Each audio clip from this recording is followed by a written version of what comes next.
Dr Aline Badara Ndior, diplômé en sciences de l'éducation et en psychologie de l'université Louis Pasteur en France. Et je suis formateur au Centre régional de formation des personnels de l'éducation qui se trouve à Rufisque et qui couvre la région de Dakar et qui s'occupe de la formation des élèves maîtres. Je suis professeur associé de l'université Cheikh Anta Diop de Dakar, enseignant-chercheur, notamment à l'École nationale d'économie appliquée, qui est devenue École supérieure d'économie appliquée, OSEA. Et également formateur au Centre des hautes études de défense et de sécurité. Ce qui m'a motivé, c'est participer à l'éveil des consciences de la société sur un certain nombre de thématiques qui participent à leur existence, qui définissent d'une manière certaine leur existence et qui, d'une certaine façon, peuvent être éclairés pour davantage les faire profiter dans le cadre de l'humanisme et d'une vie meilleure. Une société déviante, en fait, c'est un ouvrage particulier parce que c'est un mélange de genres. C'est à la fois un roman, mais également un essai scientifique. Un roman parce que nous avons décidé, en voulant faire une analyse approfondie de la société sénégalaise, notamment dans l'obscurantisme de la déviance dans laquelle les jeunes aujourd'hui sont, nous avons greffé à l'intérieur une histoire d'amour pour au moins fixer le lecteur, mais surtout attirer son attention pour qu'il puisse suivre effectivement ce qui se passe à travers le pays dans le cadre des relations, des rapports que la société a par rapport à ce qu'on appelle le syncrétisme, l'idolâtrie, mais aussi toute cette forme de maraboutage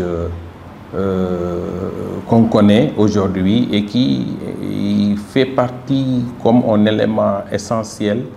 dans le cadre de nos vocations et dans le cadre de nos activités et de nos projets de vie. C'était pour montrer que la rationalité scientifique cohabite difficilement avec ces connaissances irrationnelles et que la croyance également à ces connaissances irrationnelles pousse souvent certaines personnes à s'adonner beaucoup au maraboutage, au charlatanisme, au fétichisme,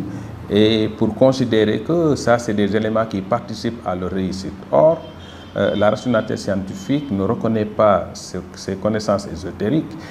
comme faisant partie quand même du succès dans la vocation. Néanmoins, des pays comme le Sénégal, qui sont des pays membres de l'Afrique, qui ont un passé particulier et un rapport particulier par rapport à ces connaissances, ne peut pas totalement libérer ou bien s'éloigner de ces formes de connaissances, mais néanmoins, il est possible de les faire voir que ce qui compte, c'est la personne d'abord, c'est véritablement son projet scientifique, les moyens à mobiliser de façon rationnelle pour pouvoir réussir au moins ce projet-là, au lieu de la subordonner ou bien de l'assujettir à un certain nombre de phénomènes qui entrent dans le cadre du fétichisme et de l'idolâtrie. Alors,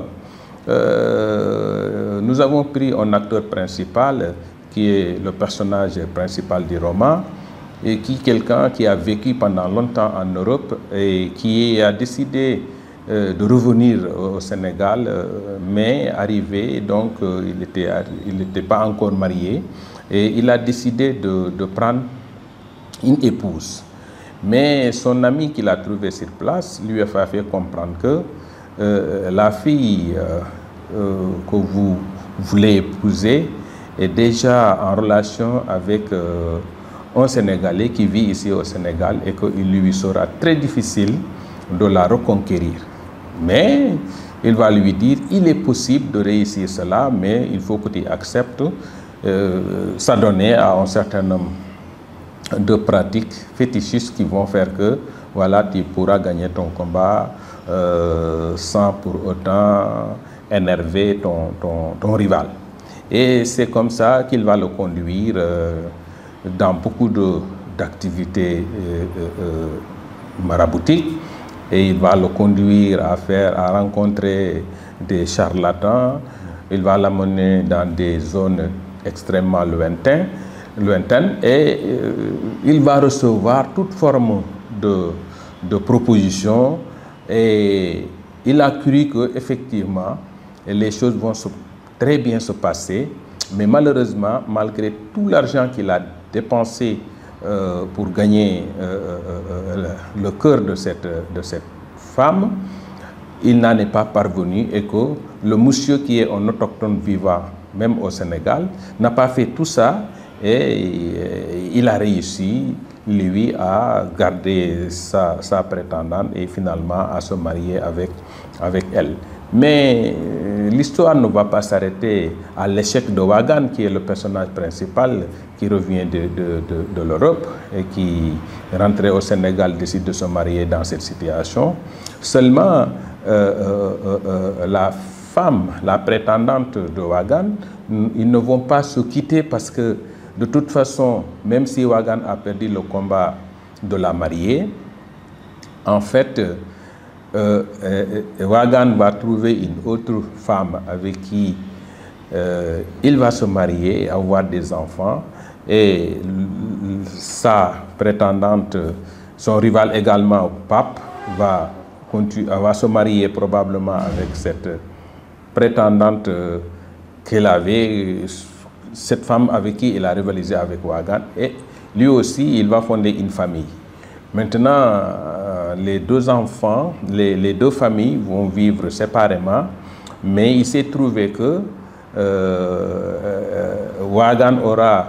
un garçon qui va arriver à l'université, Pape aura une fille qui va arriver à l'université. Ils ne se connaissent pas, mais par un concours de circonstances, ils se sont retrouvés et ils sont devenus des amants. Et finalement, ils vont se marier, et Wagan et Pape vont se retrouver autour de ce mariage pour vous dire que voilà, leur destin était véritablement lié, et l'histoire s'arrête là. Alors, ce qu'il y a lieu maintenant de constater, c'est qu'à chaque fois maintenant que nous sommes dans une phase, dans cette situation-là, l'essai scientifique commence, c'est-à-dire on prend un thème que l'on explicite pour voir véritablement sa portée, mais également ses avantages et ses inconvénients sur la société. Et c'est ça qui est le charme même de cet ouvrage-là, qui est véritablement un essai scientifique sur l'obscurantisme social que le peuple sénégalais vit en rapport avec véritablement les connaissances